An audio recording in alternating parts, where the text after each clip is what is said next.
Hi everyone, in this video I want to talk a little bit about the Jubilee year, and I want to try to explain why I believe this is still the year of Jubilee. And this is something I've talked about before once we had entered into the Hebrew year 5779. I had explained how there seem to be 3 years that are connected with the Jubilee year, and you can see that here in Luke chapter 4, where Jesus proclaimed the acceptable year of the Lord. He also announced that he is the Messiah by doing that, but he actually proclaimed the acceptable year of the Lord in verse 19.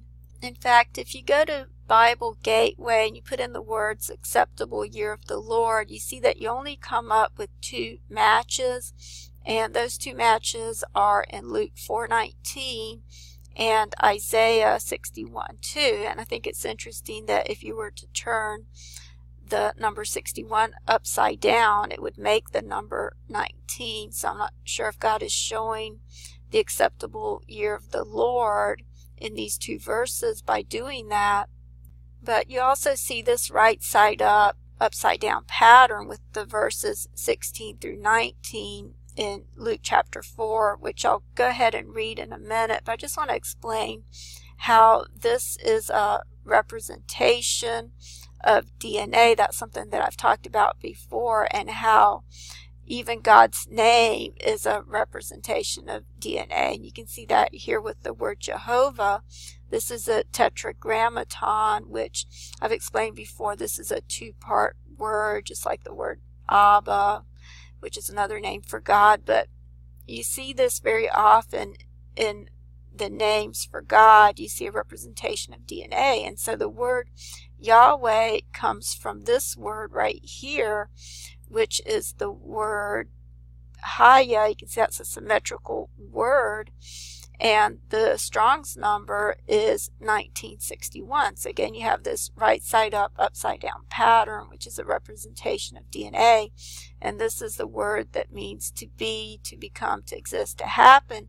And of course, all life comes from DNA. That's where existence or life comes from. And all life comes from God.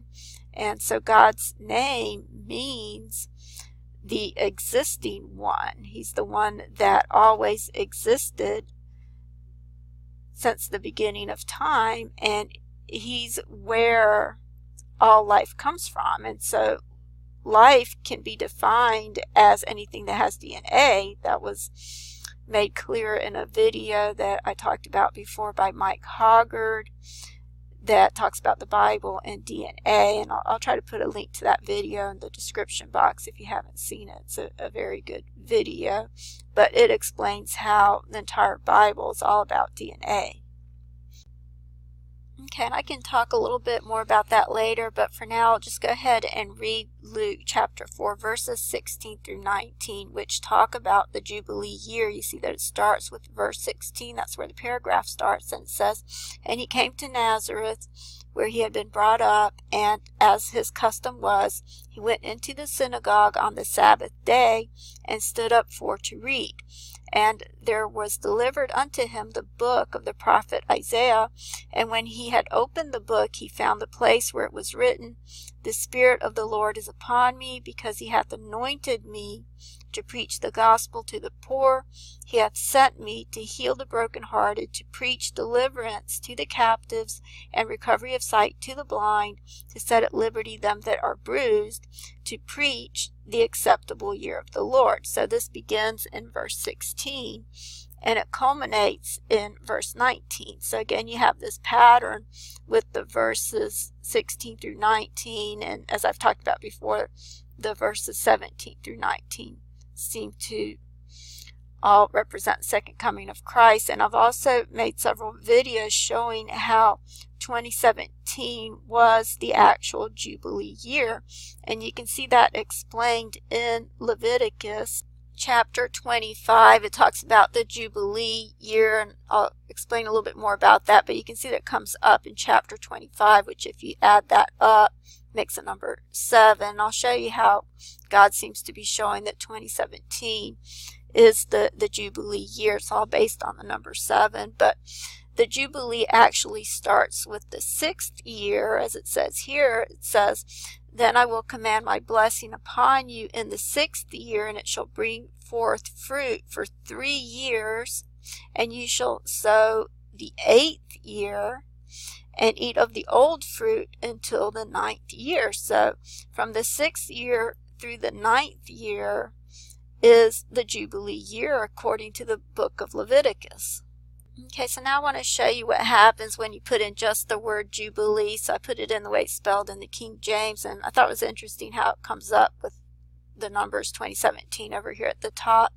But you can see that the word Jubilee comes up in Leviticus 25, which adds up to 7, actually makes 7, 9 is the very first verse. But you can see it talks about it all in chapter 25, which adds up to the number 7. And then if you keep going, you see that it talks about the year of Jubilee here in Leviticus 27, verse 17. You see that again, so that's a double confirmation for the year 2017. It's interesting that in Leviticus 25, the last verse adds up to 9. So you had 7, 9 is the first verse. This is the Hebrew year 5779, and then the last verse is 7, 9. But over here you have the year of Jubilee mentioned again for the very next time in the book of Leviticus 27, starting in verse 17. Also talks about it in verses 18, 21, 23, 24. And so, but the actual year of Jubilee is mentioned in verse 17. You see the term, the year of Jubilee, and then you don't really see the year of Jubilee mentioned again until this last verse right here. In the year of Jubilee, the field shall return unto him of whom it was bought, even unto him whom the possession of the land did belong. Okay, if you put in the word or the words year of liberty, it's interesting that that comes up in Ezekiel 46 verse 17. So again, God seems to be showing the year of Jubilee here in verse 17. And the other example that I had shown in the past is when you put in proclaim liberty. You see that comes up in Leviticus 25:10, which makes number 17, Isaiah 61:1, which if you add the 6 and the 1 together, that also makes 17, Jeremiah 34:8, which if you add the 3 and the 4 together, that makes 7, 8, and then again you have Jeremiah 34 verses 15 through 17 talking about the Jubilee year. Okay, but as you can see, the chapter that talks about the Jubilee the most is chapter 25. It's where it talks all about the Jubilee and explains all about it. And so if you look at the full chapter, this is where it explains that the Jubilee actually spans over 3 years. Okay, and so you can see that starting from verses 20 or 21, it says, "And if you shall say, what shall we eat the 7th year? Behold, we shall not sow nor gather in our increase. Then I will command my blessing upon you in the 6th year, and it shall bring forth fruit for 3 years. And then it goes on to say, and you shall sow the 8th year and eat of the old fruit until the 9th year, until her fruits come in, you shall eat of the old store." So it seems to be saying that all the fruits, the first fruits, will not come in until the 9th year. So it begins with the 6th year and goes all the way through to the 9th year. So this is the same pattern that you have in Luke chapter 4, where Jesus himself proclaims the acceptable year of the Lord, and you see that spanning through verses 16 through 19. Okay, the other thing that I wanted to explain is that in Exodus chapter 12, this is where God told Moses that from that time on, since God gave the law to Moses, that the beginning of the year would be from the first of Nisan. It says over here, it's talking about the first Passover, and it says, "Now the Lord said to Moses and Aaron in the land of Egypt, this month is the beginning of months for you. It shall be the first month of your year. Tell the whole congregation of Israel that on the 10th day of this month, each man must select a lamb for his family, one per household." So he was talking about the month of Nisan, and this is when God changed the month of Nisan to the first month of the year.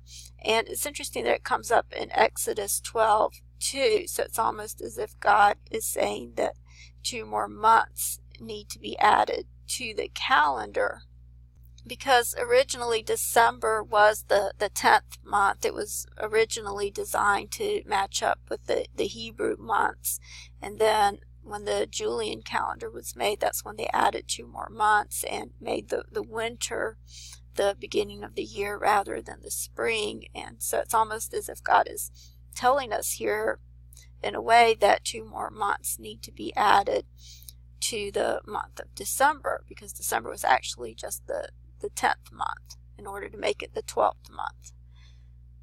Okay, so this brings me to this prophecy here by God's Healer 7. Steve Fletcher had actually made a video about this, but I also started to think about this prophecy just recently after seeing this video over here by Tim Foster saying that the tribulation is actually 7 weeks long and not years. And this is something I had considered as well. I hadn't really considered how many weeks it is, but what I had noticed, and I've explained this before, I've explained how everything seems to be hinged on the number 17 and the number 18, how these numbers seem to represent the time of the rapture or the second coming of Christ. I believe they're one and the same. But I talked about how it says over here, "And when they shall have finished their testimony, the beast that ascendeth out of the bottomless pit shall make war against them and shall overcome them and kill them, and their dead bodies shall lie in the street of the great city," which spiritually is called Sodom and Egypt, where our Lord was crucified. So you see the 2 witnesses dying over here at the end of 3.5 years in verses 117 and 118, which represent the years 2017 and 2018. Okay, I've also talked about how in Revelation 27 and 28, which look like the years 2017 and 2018, this is when the 1,000 years are expired and Satan is loosed out of his prison. And this is also when the Gog-Magog war begins. And so I've talked about how everything goes full circle back to the years 2017, 2018, how that seems to be the starting point, and everything goes full circle back to that year. Okay, so what has occurred to me recently is that these 3.5 years may have already transpired. This prophecy began, it covered the entire 7-year period. It was published on March 10th, and he was talking about a 7-year period ending on Purim 2019. But I had just watched a recent video by God's Healer 7, and this prophecy was actually broken up into 2 parts, and she was given a new time frame. I took note of the dates, and that new time frame was from September 24th, 2015 through April 6, 2019. And if you do a calculation, you see that that's exactly 1,290 days. If you don't include the end date, you see it's 1,290 days is the exact time frame of her new prophecy time frame, where the 7-year period was broken up in 2 parts. Okay, so this is a concept that had actually occurred to me years ago, and what I realized recently is that the daily sacrifice here, because I was just looking into the terms at the time, I wasn't thinking about the daily sacrifice as representing the rapture, but I'll try to explain that in the next video. But I did think about the fact that the stopping of the daily sacrifice and the abomination of desolation together, adding up to 1,290 days, which would mean that there's 30 days between these two events, but I'll have to try to explain that in the next video since I'm just about out of time.